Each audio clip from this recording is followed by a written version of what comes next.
రెండేళ్లుగా Kandaleru pipe line leak అవుతున్నప్పటికీ పట్టించుకొని గుడ్డి అధికారులను ఏమనాలో అర్థం కాదు. అదే రోడ్డులో దండాలు పెట్టిపోతున్న నేతలకు ఇక్కడికొచ్చేటప్పటికి కళ్ళు కనపడవేమో గాని దీని పుణ్యమా అని రోడ్డు నాశనమైపోతుంది. కొసమెరుపు ఏమిటంటే ఈ ఆధునిక యుగంలో కూడా చిల్లుపడ్డ ఈ పైప్ లైన్ పైన తుప్పు పట్టిన రేకు ఒకటిని కప్పేశారు. చిల్లు నుంచి నీళ్లు మాత్రం పాతాళ గంగలా వస్తూనే ఉన్నాయి. ఎందుకిలా అని ఎవరైనా అడిగితే చిల్లుపడ్డ పైపు మరమ్మతులకు పరికరాలు రాలేదట. ఈ మాట రెండేళ్ల నుంచి చెప్తున్నారంటే ఎంత సిగ్గుమల్లతనమో అర్థం చేసుకోండి. కండలేరు నుండి గూడూరుకు వెళ్లే తాగునీటి పైప్ లైన్ ఇదే. తురుమెర్ల ఊటుకూరు వద్ద రోడ్డు పక్కన నీరు లీక్ అవుతున్నా గూడూరు మున్సిపాలిటీ అధికారులకు పట్టలేదు. లింక్ క్లాంప్ పరికరాలు రాలేదని చెప్తున్నారు. లీకేజీతో రైతుల భూములు ఊటెక్కిపోతున్నాయి. ఈ గుంటలు దాటాలంటేనే నరకంగా ఉంటుంది. 2 ఇయర్స్ నుంచి టౌన్లో ఉన్నా. ఇప్పుడు ఈరోజు చేయాలని వచ్చారు అట్లా చూసిపోవాలని పోయిరమ్మంటే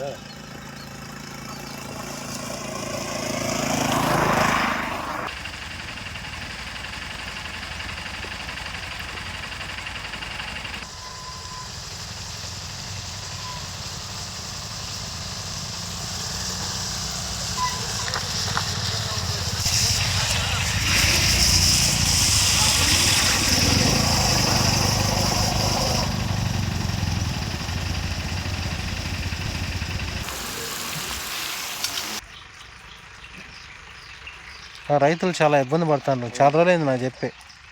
అది అక్కడ పెట్టా న్యూస్, మీరు చూసారా లేదో? అక్కడ పెట్టారు, వేరే ఊటి కూడా అతను లాయర్ ఎవరో పెట్టారు. కాదు, న్యూస్ పెట్టాను. ఎన్డీఎన్లో రాలా మీకు న్యూస్?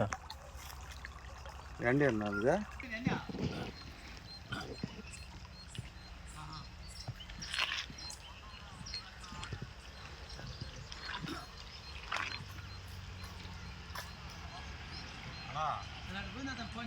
చేయకపోతే లాభం లేదు. నాకు ఎక్కువైపోయా, వాటర్ ఎక్కువ పోతా ఉన్నాయి కదా.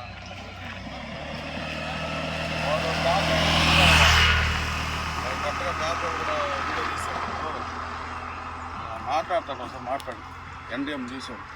జాగ్రత్త. ఈ నడుము నొప్పి తట్టుకోలేకపోతున్నానమ్మా.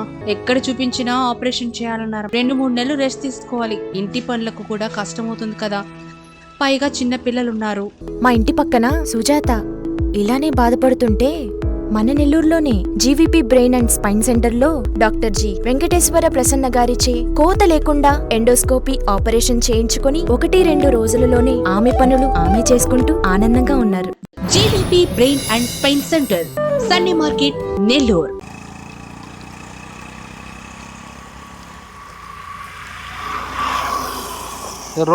రోడ్లన్నీ పోతున్నాయి. మీరు ఈ విధంగా పైప్ లైన్లు వేసి లీకేజ్ అయ్యి. మీరు ఎప్పటి నుంచి జరుగుతున్నారు లైన్ మీద? నేను 2 ఇయర్స్ నుంచి టౌన్లో ఉన్నా. ఇప్పుడు ఈరోజు చేయాలని వచ్చారు అట్లా చూసిపోవాలని పోయిరమ్మంటే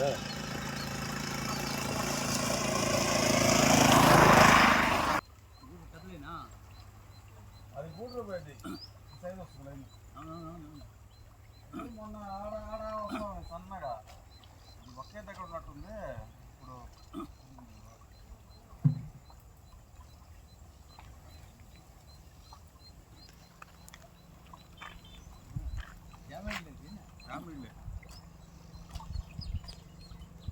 అప్పుడు గూడూరు పోతాయి. గూడూరు పోయి అక్కడ ఫిల్టర్ అయ్యి టౌన్కి పోతాయి.